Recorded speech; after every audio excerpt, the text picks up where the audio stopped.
We on? Alright. 1, 2, 3, go!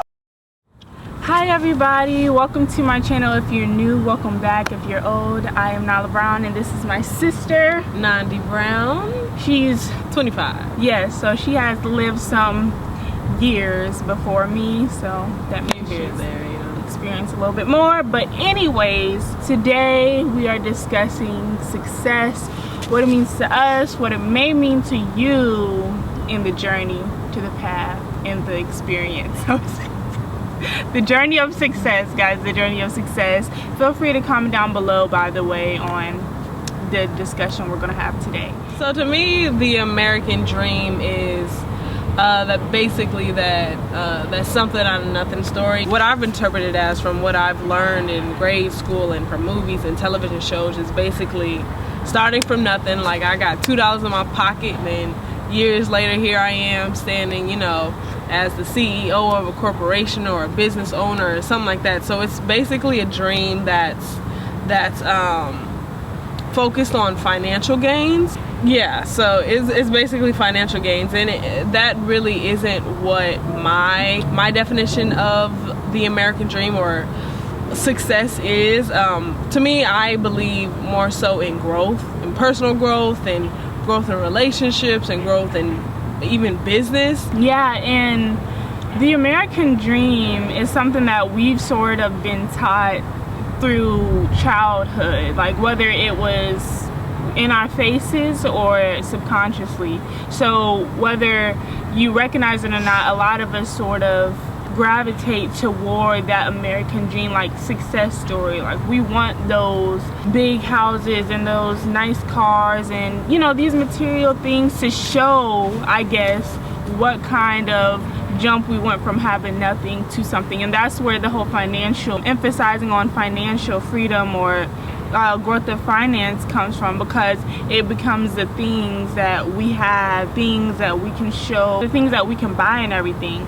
But if I had to, since she broke down basically what the standard American dream is, if I had to go outside the box and be like, there's a certain American dream that I would live up to or I would look up to, it would be Chris Gardner's story from The Pursuit of Happiness. If you haven't seen that film, go see it. It's literally one of my favorites. It's on my top 10. But it's the story of this man he lost his wife, he lost his house, he lost his everything except his child, and him and his child are on this journey to getting secure again. Throughout the entire film, it shows his passion and his value of life, not things. And that's what I love most about it, because he looks at life and he sees possibility. He sees faith and strength within all kind of obstacles that he may endure, and that he did endure through that journey. And that was the beauty of it. I see Chris Gardner as a man of faith and endurance and possibility, and with his story, I feel as though anybody could do it, and anybody could reach any kind of potential that they may have in this life. And that's what I would actually call the American dream. Yes. So kind of piggybacking off of what she says, I think that people don't want to deal with pain or discomfort because we are human. We are biologically set up to want to seek out and reach pleasure. We want to be happy. We want to be satisfied. A lot of the times when it comes down to pain and discomfort, if it's voluntary, if somebody has to go out and experience that pain and discomfort, a lot of people aren't going to want to do it. They're not going to want to. Yeah, they're not going to want to have to face that. So rather than dealing with the pain and the discomfort of outgrowing their current situation, some people are going to choose the latter. They're going to choose to go back to their place of comfort. They're going to choose to go back to their comfort zones where everything is easy and their pleasure centers are easily satisfied on a daily basis. They're not going to want to deal with that. But speaking more so about my generation and her generation and the ones that are coming up, I feel like we are in that instant gratification generation. Like, we see things and we expect to get it. We see things that we want and we expect to, feel that way, be that way. We want things as soon as we can, as instant as Instagram and instant as Snapchat is. That's how we want our lives to go. So when we have these younger generations, and I'm speaking like I'm so old, these younger generations who are on Instagram and they see, you know, their friends and their associates and people that graduated a few years, you know, above them doing these amazing things, like, you know, flashing money, or, you know, whatever y'all young kids do, or, you know, like posting pictures from their vacation.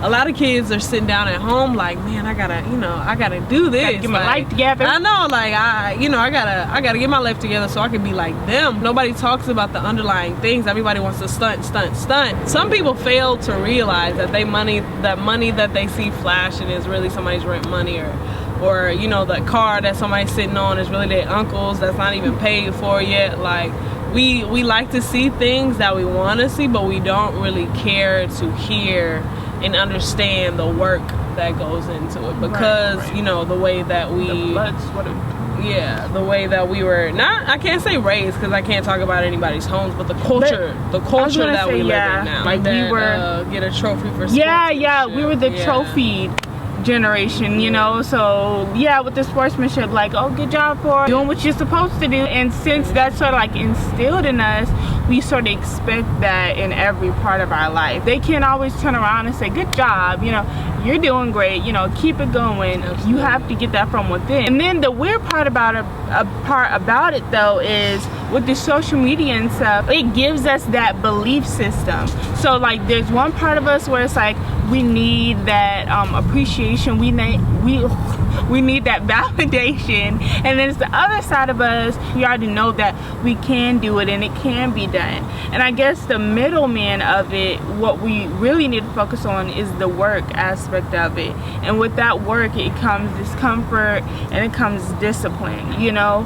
And like my sister was saying, with the flashing of whatever, or the showing out of wherever you are, the stunting and the flexing and the balling and the shot calling and all that stuff, that's cute, you know what I'm saying? That's real cute. But you have to read beyond just the success aspect of it and really read into that person's story, because their story isn't just their success, it's all that they had to endure and all that they had to experience, you know. And it's like, when you see the beauty in the struggle, you sort of learn how to deal with it all of a sudden.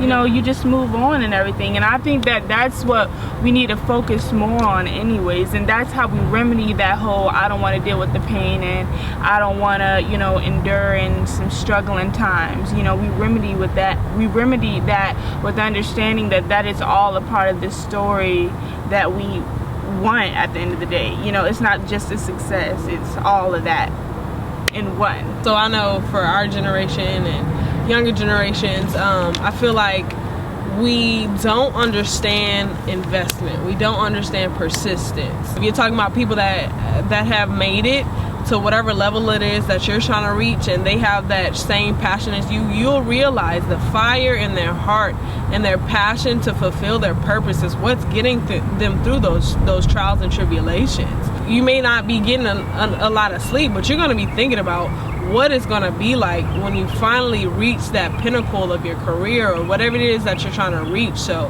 I feel like a lot of us still have to learn the importance of investment. With investment, we have to find value in those valleys. Those valleys are those troughs, that's what they're called, right? The troughs, because, you know, life is fluctuation. Life is, you know, a roller coaster. The peaks and the troughs of life, that's what we have to find our value in. Joy is the answer for real, because joy is like that, it's like that inner home that you have that you can always tap into. You know, those people, you know, growing up in like grade school, or just you being an adult and experiencing, you know, different job setups and stuff, where it's just that always that one girl, that one guy who's just like always smiling and always, you know, happy and greeting others with love. It's because they have joy, and there's nothing fake about it. You know, they really have that within them, and they have that place that they can tap into and, you know, feed to others. And I think that's the best thing, definitely, like you said,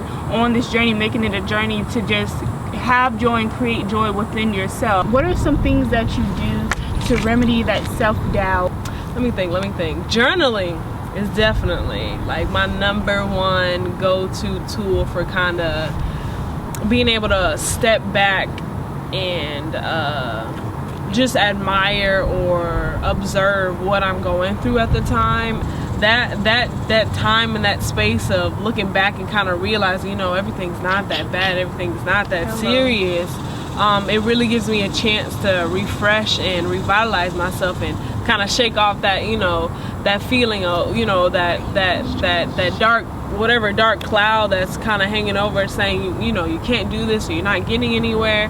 That gives me that chance to shake all that off, write down what I'm feeling, and realize once again what is constantly powering me and telling me I need to continue on with this journey. So journaling is my number one thing. Number two, I'd probably say yoga for sure. Yoga has been inserts clips. A healing, definitely healing factor for me. It's taught me how to breathe again. It's taught me how to become conscious of my body. It's taught me the importance of understanding that this life is bigger than us. You know, we are not our own problems. We are not our own trials and tribulations. Just like the feelings that you're feeling, somebody else is feeling that same way. But the thing is that we have to understand that this life is meant to be lived in beauty. We're not supposed to have these feelings of stress. We're not supposed to suffer. Yeah, we're not supposed to suffer. We're not supposed to deal with these daily anxieties. So yoga has really been a healing tool for me in understanding that it all starts with as simple as breathing. Something as simple as breathing can bring you back to your center and realize whatever you're going through is not that serious. You know what? It's really not that bad. Let me get through this. You know, whatever it is that I want, it's worth it. Mm-hmm. Let me get back to this grind. So, yes. For real. Yeah, those are some good ones. Because I journal as well, like you said, since middle school. Talking to others, a lot of times when I'm like uplifting others or motivating others, it's like a direct like boomerang back to me. So I feel empowered when I walk away from uplifting someone. Motivational videos, Les Brown, Eric Thomas, just type in motivational videos and you will come across some great ones. So positive thinking and positive mantras and affirmations, these are just daily reminders, like moment to moment kind of things that get you back to the center. You better get the heck. Look, I love you too, boo. But dip. Is it near me? Okay. Sorry. But you know what I mean though? Like, is it just me though? Where, because I feel as though that's like the number one thing, like being connected moment to moment, and that's essentially what, you know, what being mindful is, you know, being aware of like how you're feeling, definitely with breathing, because, you know, prana is that how you say it, pranayama breathing, look into that, because a lot of us are breathing incorrectly, me being one of them who breathes very shallow when we should be breathing very deeply. And yeah, just being connected moment by moment, you feel me? Yeah, so all in all, my parting words to whoever's watching this is just to find passion. Once you find that passion, don't let it go. Really, I know you guys are all in a stage where you're really growing and really learning to understand yourself. Take this time to be mindful, you know, like we said, honing into that passion and not letting it go, and learning to live life moment by moment. Don't ever get too caught up. So what my dad always told us when growing up was take the best and leave the rest. That is what has kept me sane through this life. You know, I have taken the best and I have left the rest. Treat yourself as your best friend, you know, be your own supporter, be your own uplifter, create, you know, experience and appreciate solitude in your life too, because you don't always have to be around people. You don't. I'm talking to you because you probably in your head like, yeah, I do, girl, that's how I survive. No, you don't. No, you don't. You came in here alone. Now, you came out your mama, yes, but you came in here alone. So you have to appreciate that. There is strength in solitude. You know, there is love in solitude. So yeah, just love your life and love who you are and spread it everywhere, because that is what creates the success. Okay, I'm done. Don't go through life, grow through life. And create a discussion in the comments, like I said, on how you feel about success, where you are in your life and success, and all that good stuff. So yeah, thanks so much for watching. Bye. Really? Well, follow me at Nandi the doula _ Nandi the doula.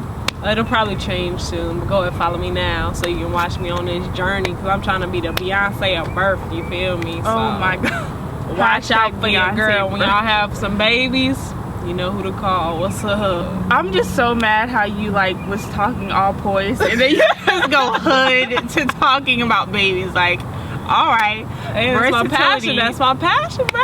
You already know my information. I'll leave that on the screen at the end. So follow us on this journey, and we will follow you back. Love you all. Stay positive, stay beautiful, and stay blessed.